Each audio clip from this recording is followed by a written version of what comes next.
isu dugaan pemerasan misalkan.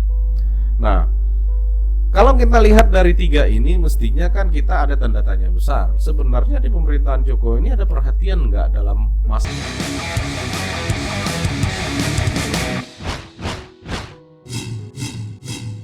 Selamat datang kembali teman-teman di channel Satrio Bushido Library. Terima kasih. Walaupun tidak sesuai dengan ekspektasi kalian, kami sedini mungkin untuk menyatakan dukungan kepada salah satu calon. Tetapi kami sudah punya pilihan, itu pasti. Ya. Tinggal pilihan-pilihan ini akan kita eksplor nanti di hari-hari berikutnya pada saat kampanye tiba. Tenang aja, kita nggak golput pokoknya. Iya, tenang aja gak golput. Oke, terima kasih. Yang paling pertama Bang, saya mau sampaikan begini ya. Soal institusi hukum kita ya, khususnya di penghujung pemerintahan Presiden Jokowi ini. Tiga institusi hukum yang jadi sorotan belakangan itu adalah mulai dari MK. Soal nanti itu menguntungkan siapa atau tidak itu bukan problem, tapi dalam prosesnya itu di MK itu ada pelanggaran berat sesuai dengan hasil penyelidikan atau hasil kinerja atau hasil dari MK Majelis Kehormatan Mahkamah Konstitusi gitu ya. Nah, itu sudah diumumkan gitu. Artinya kan ada proses yang salah dong. Ada ketidakprofesionalan dong di sana. Terus yang kedua, masalah Wakil Menteri Hukum dan HAM yang juga tersangka oleh KPK. Ya, itu juga kan bagian dari pilar-pilar hukum yang kita anggap itu adalah ya harusnya mereka lebih clear dari problem-problem hukum, persoalan-persoalan hukum. Yang ketiga, KPK yang sejak awal KPK itu dibentuk menjadi salah satu lembaga yang sangat powerful untuk mengurusi atau menyelesaikan atau meminimalisir bangsa ini agar tidak terjebak pada kasus korupsi. Tetapi faktanya KPK sekarang itu menjadi masalah, jadi sorotan, jadi problem. Ketika ketua KPK-nya ini hari ini sudah dinyatakan menjadi tersangka dalam persoalan-persoalan yang berkaitan dengan kinerjanya juga seharusnya, ya kan, dengan isu dugaan pemerasan misalkan. Nah, kalau kita lihat dari tiga ini, mestinya kan kita ada tanda tanya besar. Sebenarnya di pemerintahan Jokowi ini ada perhatian nggak dalam masalah-masalah hukum atau masalah-masalah keprofesionalan para penegak hukum di sektor hukum ini gitu. Nah, kalau saya kan melihatnya itu ya kita sudah kehilangan kehilangan harapan atau kehilangan kepercayaan. Iya, distrust kita dengan penegak hukum ini karena mereka sendiri pelakunya gitu. Iya. Nah, kalau Abang bagaimana melihat situasi ini? Ya, pertama memang miris ya, Indonesia selalu dikatakan sebagai negara hukum gitu kan. Itu terus tuh yang dikampanyekan, yang disampaikan gitu kan. Bahkan merasa bahwa kita tuh supremasi hukumnya baik, tapi ternyata belakangan ini ya tiga institusi tersebut sudah melakukan satu hal yang sebenarnya ya sangat inilah kalau dalam pemerintahan, korupsi dan sebagainya. Begitu juga KPK kan anak kandungnya reformasi kan, seperti itu. Harusnya KPK sebagai produk hukum yang dilahirkan pasca reformasi, inilah sebenarnya satu hal yang paling sangat disayangkan gitu kan. Begitu kemarin ditetapkan ketua KPK sendiri sebagai salah satu tersangka, ya mungkin benar juga yang Abang bilang bahwa kehilangan integritas mungkin ya dari para pelaku pejabat publik ini, pelaku hukum ini gitu kan, terhadap apa yang menjadi pekerjaan dia gitu kan, profesionalismenya. Tapi kita juga nggak tahu bahwa apakah di balik ini ada kepentingan politik yang melatar belakangi hal ini gitu kan. Ya boleh jadi mungkin dari beberapa kalangan menyatakan seperti itu, ataupun dari masyarakat awam sendiri kemudian menyangka bahwa wah ini ada titipan politik gitu kan, ini ada tujuannya untuk kalau misalkan mau berpolitik kan butuh modal, ini orang-orang yang disiapkan untuk mencari modal dan tanda kutip untuk politik. Kita nggak tahu ke situ arahnya gitu kan. berani juga, maksudnya kita juga belum punya data yang valid bahwa ini motifnya apa mereka melakukan seperti ini gitu kan, memperkaya diri kah, nggak tahu juga gitu loh. Ya kalau pikiran spekulatifnya misalkan ya bisa aja, sah-sah aja. Abang bilang mungkin ada motif politik, titipan apa segala macam. Tapi kan yang mau kita lihat itu kan faktualnya. Ya. Soal ada titipan politik atau tidak itu soal berikutnya. Tetapi ada bukti bahwasanya mereka melakukan itu kan. Nah kalau misalkan kita membuat semacam kesimpulan atau konklusinya misalkan ya ini karena ada kepentingan politik dari sana, kepentingan politik dari sini, apakah kepentingan politik itu sangat mendominasi sehingga orang tidak bersalah bisa bersalah? Orang yang tidak berbukti harus terbukti, ya kan? Apakah se-powerful itu kepentingan itu menjadikan orang? Tetapi kalau misalkan orang menjadi sah misalkan tersangka atau sah misalkan terbukti karena memang dia melakukan. Soal nanti ada stimulus kepentingan politik itu kan berarti ada perilaku yang tidak benar, Bang. Dalam kasus ketua MK itu sangat kuat motif politiknya, Bang. Ya kan? Orang melihat gitu kan hubungan antara Gibran dengan Anwar Usman misalnya gitu kan. Walaupun secara biologis bukan saudara kandung gitu kan, tapi kan masih ada garis hubungan keluarga kan seperti itu. Itu motif politiknya kuat yang terlihat oleh masyarakat, dan masyarakat juga menyampaikan itu gitu kan, mengaspirasikan bahwa ini ada tindakan nepotisme di sini ya kan, baik dari gimmick-gimmick yang ada di media sosial yang viral di mana-mana gitu kan. Ya terlepas bahwa ini kemudian ada motif politik, tapi di satu sisi tadi dibilang MK menetapkan bahwa ini pelanggaran kode etik gitu. Satu, dia sebagai aparatur negara, bahkan hal penting gitu ya, posisinya penting, Mahkamah Konstitusi, kemudian dia melakukan pelanggaran kode etik.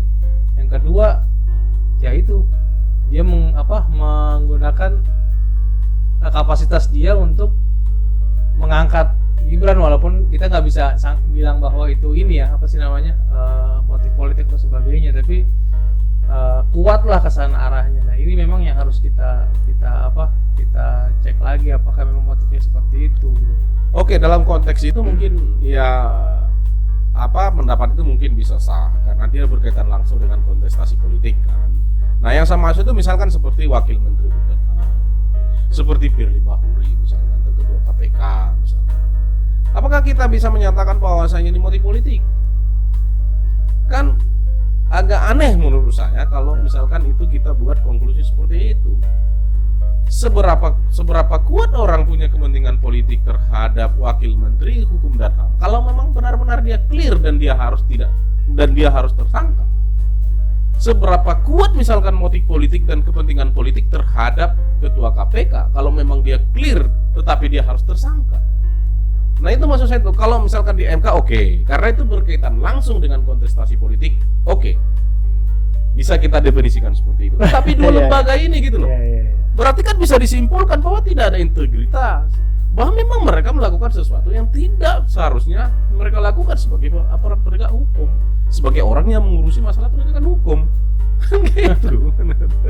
Nah makanya saya sampaikan begini, apakah semua berperilaku seperti itu? Ini hanya soal giliran siapa aja yang duluan didongkel, siapa aja yang duluan yang harus bisa diselesaikan secara adat. Nah itu maksud saya, Bang. Maka akhirnya kan tarik kesimpulan gitu. Apa iya situasi ini memang situasi yang jadinya seolah-olah lumrah di elit kita atau di pemerintahan kita saat ini? Karena kita menganggap persoalan hukum tidak penting, soal perilaku penegak hukum itu tidak penting. Yang penting itu adalah seberapa panjang jalan tol, seberapa tinggi gedung di IKN, ya kan? Ya enggak? Seberapa luas food estate yang gagal? Apakah itu kita anggap sesuatu yang lebih penting daripada persoalan-persoalan hukum yang kita hari ini saya bilang tuh, satu lembaga hukum yang paling diandalkan, yang paling diharapkan untuk menjadi garda terdepan masalah pemberantasan korupsi. Dan itu juga bermasalah ketuanya gitu loh. Gimana kita mengharapkan produk hukum yang lain gitu, hasil keputusan hukum yang lain gitu. Ya kan, kalau di situnya aja sudah ada seperti itu, terlihat atau terbukti di ruang publik bahwasanya perilaku-perilaku tidak benar itu terjadi. Nah itu satu. Yang kedua, dari capres-capres yang ada ini, saya nggak mendengar bahwa mereka mempersoalkan atau setidaknya mengeluarkan statement soal itu. Mereka akan apakan tuh kalau ada perilaku seperti itu? Atau mereka mengantisipasi seperti itu, bagaimana caranya? Nggak muncul kan? Atau saya yang kurang dengar atau memang, tapi ya saya perhatikan dari perdebatan nggak pernah ada orang tuh sudahlah, atau misalkan salah satu capres, udahlah KPK ini kita bubarkan aja, toh juga nggak ada gunanya, korupsi tetap berjalan, malah tempat mereka ajang mereka untuk peras sana peras sini misalkan, ya kan, udah bubarin aja kalau ada calon yang seperti itu. Jadi artinya kita dikasih perspektif yang baru soal kondisi Indonesia ini ke depan, nggak seperti yang sekarang dari mata hukum gitu ya. dari mata hukum, ya kan, wakil menteri loh, ketua KPK loh, Ketua MK gitu. ketua MK loh. Iya. Apa yang mau kita harapkan lagi? Bahkan kalau kita telusur juga ada juga yang sudah diperiksa Kejaksaan Agung, sekarang nggak tahu prosesnya sampai mana. Kan apakah sudah dihentikan atau seperti apa, atau terbukti atau segala macam, kita nggak tahu. Nah, makanya saya pikir-pikir begini, kalau diantara 3 calon ini tidak pernah bicara seperti itu, apakah mereka juga tidak punya orientasi atau tidak punya visi untuk menyelesaikan hal seperti ini, kondisi yang sudah terjadi sekarang? Itu yang kedua. Apakah memang kita di calon-calon ini ya sudahlah, udah Indonesia seperti sekarang lah yang kita jalani gitu, artinya stuck seperti ini aja. Yang penting nanti suatu saat kamu akan dengar ada ibu kota baru, ada jalan tol baru, ada kereta baru, ada bandara baru, ada segala macam. Apakah itu soal nanti di sektor-sektor yang lain berantakan, udah urusan lah. Apakah memang itu yang mau didorong oleh hasil pemilu di 2024 nanti? Ya, percepatan ekonomi mungkin itu sebagai prioritas kali Bang ya saat ini. Jadi hal-hal lain dalam tanda kutip dilupakan, sehingga ya sebenarnya sih nggak boleh dilupakan juga, jadi terbengkalai negara, apalagi masalah hukum gitu kan. Pemilihan orang-orang yang ada di di setiap jabatannya ini kan, itu kan memang melalui proses politik juga gitu, masih ada kepentingan politik yang duduk di MK, yang duduk di Kemenkumham, Menkumham, kemudian juga KPK gitu kan. Ini posisi mereka pun ketika mendapat jabatan itu kan masih kuat, masih kental kepentingan politiknya gitu loh. Ya bisa jadi itu salah satu, tetapi yang jadi penting itu kan apa karena kita sudah melihat bahwasanya ya udahlah ini hanya ya bolehlah mereka memang dari produk ataupun kebijakan politik, tapi sekali lagi integritas mereka kan punya background hukum juga, walaupun dia duduk di tempat itu dari kebijakan politik kan, seperti itu. Nah harusnya kalau memang dia dipercaya di posisi tersebut, ya integritas harus dijaga gitu kan. Di KPK yang notabene bicara soal pengentasan korupsi, ya jangan jadi pelaku korupsi lah. Kan itu kan. Berarti lagi-lagi kita membicarakan hal-hal yang moralis saja jadinya kan, saran-saran moral atau himbauan-himbauan moral. Walaupun sebenarnya kita sudah melihat bahwasanya ya di semua sektor sebenarnya udah berantakan. Di semua sektor sebenarnya sudah distrust itu sudah terjadi. Atau bisa dikatakan ini ya berangsur-angsur mengalami degradasi negara. Satu-satu dijual. Satu-satu bubar karena pelakunya memang udah begitu kan. Satu-satu dijual atau satu-satu mau merdeka nantinya. Ngeri lagi degradasi negara. Berarti Dewas gagal ya? Apa istana yang gagal melantik ketua KPK? Dewas gagal mengawasi pimpinan KPK? Ya semuanya itu kan nggak bisa kita katakan kegagalan pada satu institusi, pada satu struktur organisasi.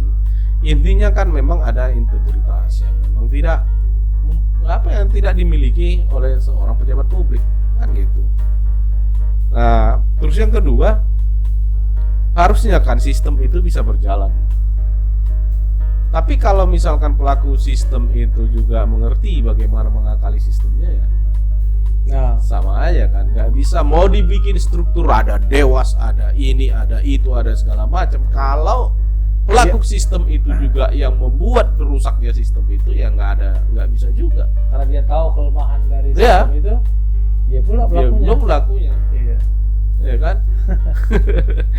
Jadi kalau saya berpikirnya begini, misalkan kita ini mau melihat pilpres ini apakah di calon-calon ini ada semangat itu, ada komitmen itu, mereka mestinya dengan isu-isu spesifik seperti ini bicara gitu. Jangan takut dikatakan bahwasanya ingin ambil isu populer. Kalau memang mereka berkomitmen, tapi kalau mereka diam terhadap isu-isu seperti ini, yang menurut saya itu ya hal yang sangat-sangat fatal, khususnya soal wakil Menteri Hukum dan HAM dan Ketua KPK itu, ya capres-capresnya bicara dong, ya kan? Wah, ini sesuatu yang masalah dan kita akan bereskan dengan cara ini. Jadi kita punya harapan baru terhadap pemimpin yang baru, Iya. ya kan? Tapi nanti yang lebih menarik lagi kalau misalkan masuk ke proses persidangan nih, Nah, mau cuap-cuap nanti misalnya, wah ini ada kepentingan ABCD, wah seru lagi. spekulasi lagi, Iya. spekulasi lagi. Maksud saya tuh, kalau misalkan mereka bicara itu, ini dalam konteks hal-hal yang mendasar ya soal masalah hukum kita sekarang. Kalau di antara 3 calon ini bicara soal itu, artinya mereka menawarkan satu pembahasan yang baru di ruang publik. Enggak lagi soal sentimen-sentimenan, enggak lagi lu diwakili kalangan komunitas mana, suara lu dari kalangan komunitas mana. Enggak itu lagi jadi perdebatan. Atau kamu lucu atau enggak, kamu mewakili muda atau enggak. Enggak itu lagi perdebatan, yang hal-hal yang normatif menurut saya itu ya hanya semacam gimmick-gimmick doang. Tetapi hal seperti ini dong didorong jadi pernyataan. Wah, kalau itu Bang, menarik, itu seru itu. Ya mungkin ke depan memang kayak posisi-posisi itu harus ada semacam fit and proper test juga gitu terhadap jabatan publik tersebut gitu ya. Ada kok. Ada, tapi maksudku kan lebih berapa ya? Lebih ke arah isu politik gitu loh. Bahwa ini kuenya kue ini, untuk jabatan menteri buat ini, partai ini. Maksudnya lebih apa ya? Toh dengan cara begitu ya hasilnya seperti ini gitu loh. Tapi kalau abang kalau abang coba ingat-ingat dulu SKK Migas itu, Rudi Rubiandini ya, salah satu guru besar ITB itu yang memimpin SKK Migas yang dulu terjadi mega korupsi masalah migas di pemerintahan SBY. Itu kan termasuk dosen yang pintar, profesor dari ITB, tapi dia tersandung masalah korupsi. Sama misalkan seperti siapa ini, banyak buku-buku hukum yang dibaca oleh mahasiswa hukum. Anwar Usman ini. No, siapa ini, si wakil Menteri Hukum dan HAM ini? Oh, iya. Si Yedi Arits ini. Ya kan? Banyak kan? Tapi dia terduga, bahkan dinyatakan tersangka ya. Sebenarnya dinyatakan tersangka oleh KPK gitu. Terus gimana kita mengukur integritas para intelektual ini? Masih bisa ikut rapat dewan. Ini sudah menyentuh ke moralitas berarti. Lah iya. Makanya kan di mananya gitu loh, apa yang menjadi dasar kita lagi sekarang untuk punya harapan di Pilpres nanti? Apa treatment yang dimiliki oleh para calon-calon ini untuk menyelesaikan masalah-masalah atau problem-problem seperti itu? Dan kita yakin itu bukan hanya terjadi di 2 institusi itu atau 3 institusi itu. Bisa saja di institusi yang lain juga itu terjadi hal yang sama. Kita nggak tahu 2-3 hari ke depan ada lagi ya Mana lagi kan? pengumuman di media massa Dari lembaga mana lagi kan? Iya. Lembaga negara yang mana lagi? Iya kan? Nah ini maksud saya tuh, apakah karena kita ini sekarang emang seperti yang saya katakan tadi ya, hal-hal seperti itu nggak penting. Yang penting kita banyak hotel, banyak gedung-gedungnya, banyak jalan tolnya, banyak perumahannya, banyak ininya, ya kan, bandaranya banyak, jalan tolnya banyak, keretanya kan. Apakah itu sebenarnya yang kita inginkan untuk berbangsa? Sehingga hal-hal seperti ini dianggap ya hal biasa aja itu gitu. Padahal kita berpikirkan ini satu lembaga yang luar biasa yang mengurusi masalah korupsi, yang minimalisir tindak pidana korupsi, yang itu semangat dimulai dari reformasi 98, tetapi kita menganggap biasa aja tuh dia jadi bermasalah seperti ini. Nggak ada keamarahan politisi, nggak ada calon-calon pemimpin yang mengeluarkan statement soal itu, ya kan? Apa? Ya, kita tunggu mungkin ya.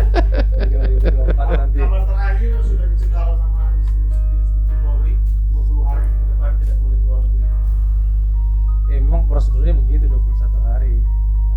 Dalam proses hukum ya mereka harus stay di sini, kemudian diperiksa, dan nanti setelah itu dinaikkan ininya kasusnya kalau memang terbukti dari bukti-bukti itu kuat, ya status tersangkanya dinaikkan lagi. Proses Jadi hukum lah biasa seperti itu. Kemungkinan 2-3 hari ke depan ini akan segera ditangkap. Itu pun kalau istana mengeluarkan surat perberhentian secara resmi. Dan ada usul kemarin, bukan kemarin, tadi barusan ada usul katanya sepertinya harus yang ganti itu orang sipil, independen. Basuki Cahayapurnama, Ahok. Bagaimana tanggapan? Langsung sebut nama ya. Belum, karena tadi masih statusnya masih status sipil, saya setuju. Cuman kalau langsung ke situ ada debatable juga ini masalahnya. Ya, tapi apakah ada kebijakan langsung seperti itu? Menurut saya nggak soal personnya siapa yang bisa atau tidak, soal Ahok bisa atau tidak kan gitu. Tapi soal bagaimana mekanisme itu dijalankan. Karena bisa saja orang yang bagus, yang bersih, yang apa segala macam, ketika masuk ke mekanisme transaksi dalam penentuan itu terjadi kecacatan nilainya lagi kembali. Masuk angin maksudnya apa? Masuk angin lah bahasanya kan. Siapa yang bisa menggaransi? Siapa yang bisa menggaransi ketika dia masuk ke dalam proses transaksi politik itu? Karena ketika masuk ke dalam kebijakan-kebijakan politik, misalkan tuh ikut fit and proper test, kemudian nanti rekomendasi ini segala macam, yang semua orang punya kepentingan di dalam itu gitu. Oh iya juga pastor. Iya, maksudnya nggak ada jaminan juga. Makanya seperti yang disampaikan si Mahfud itu pernah dia sampaikan bahwa malaikat sendiri pun kalau masuk ke politik bisa jadi iblis. Nah itu ya kan. Apakah sekotor itu atau tidak, kita kan ya intinya kalau saya berpikirnya begini ya, mau coba tarik kesimpulan sederhananya bahwa memang hal-hal seperti ini mestinya yang pertama itu ada pernyataan di momentum pilpres seperti ini atau suksesi kepala negara dan kepala pemerintahan ke depan, harus ada di antara mereka yang berbicara soal ini. Bagaimana treatmentnya agar ini tidak terjadi kalau mereka memimpin, ya kan? Itu satu. Terus yang kedua, kita punya kesimpulan bahwa ya di semua lembaga kemungkinannya begini cacatnya. Cuman hanya siapa yang giliran pertama atau siapa yang punya kesempatan untuk dipanggil aja atau berkasus aja atau diketahui publik aja. Ada semacam efek jerah lah gitu kan. Harus ditetapkan dulu, mungkin ditetapkan ya ininya apa gitu kan, punishmentnya apa. Kalau ini kan selama ini kan mungkin mereka berani pasang badan, salah satunya pasalnya bisa ditarik-tarik gitu ya, pasal karet gitu kan, akhirnya bisa mundur jadi cuma 6 bulan, 1 tahun gitu kan. Jadi ya selain mungkin bagaimana menciptakan apa ya, trust, kemudian treatmentnya seperti apa yang abang bilang, dan juga kedepannya punishmentnya mungkin udah ditetapkan di awal gitu loh. Banyak trik lah untuk menciptakan kinerja hukum yang sehat gitu kan. Nah ini memang jadi satu PR capres ke depan 2024. Iya, tapi saya selalu sampaikan gini Pak. Makanya di awal pertanyaan, apakah memang kondisi ini yang akan terus kita jalani di pasca 2024? Kan itu jadi pertanyaan kan. Karena apa? Karena mereka tagline-nya itu melanjutkan, berarti melanjutkan keadaan yang ada sekarang. Ya kan? Iya. Keadaan kekacauan ini. Karena apa? Gak ada yang ngomong soal itu kok. Faktanya mereka nggak ada berstatement soal itu. Emang dia kebutuh kehati-hatian apa sehingga calon-calon pemimpin di kedepan nggak berani bicara, oh treatment saya untuk mengatasi hal seperti ini. Ya kan? Kenapa hanya melanjutkan gitu? Iya, kalau misalkan ya kita lanjutkan ini sebenarnya berarti melanjutkan keadaan sekarang. Tapi nomor 1 Bang, melakukan perubahan dia. Apa yang mau dirubah? Belum, Cuman pesertanya doang dirubah ya kan, sama kayak pertandingan bola ya kan. janji aja itu. Kita akan rubah ini. Di mana yang dirubah? Wah, yang tadinya nomor 2 dia jadi nomor 1. Nah, itu misalnya. Ya tapi kita nggak bisa skeptis lah, nggak boleh skeptis gitulah. Tapi intinya ada kondisi yang tercipta sekarang ketika semua orang menyatakan melanjutkan, artinya berarti kondisi yang ada sekarang yang dilanjutkan. Kenapa kita berkesimpulan seperti itu? Karena mereka nggak buat pernyataan soal kekacauan di 3 lembaga hukum yang kita sampaikan ini, atau setidaknya di luar lembaga hukum yang kita sampaikan tadi. Ya kan? Iya. Kalau saya gitu bang. Siap. Tapi nggak tahu teman-teman yang lain. Ya. Oke. Bagaimana pandangan teman-teman soal isu di sektor hukum yang terjadi sekarang? Siapapun capres Anda, apakah capres Anda pernah ngomong soal itu atau bikin statement soal itu, atau apakah capres yang Anda yakini akan bisa membuat treatment untuk menyelesaikan integritas atau meminimalisir tindakan-tindakan seperti ini? Mungkin silakan ditulis di kolom komentar. Siap. Terima kasih. Sampai kasih. bertemu di video berikutnya. Cheers.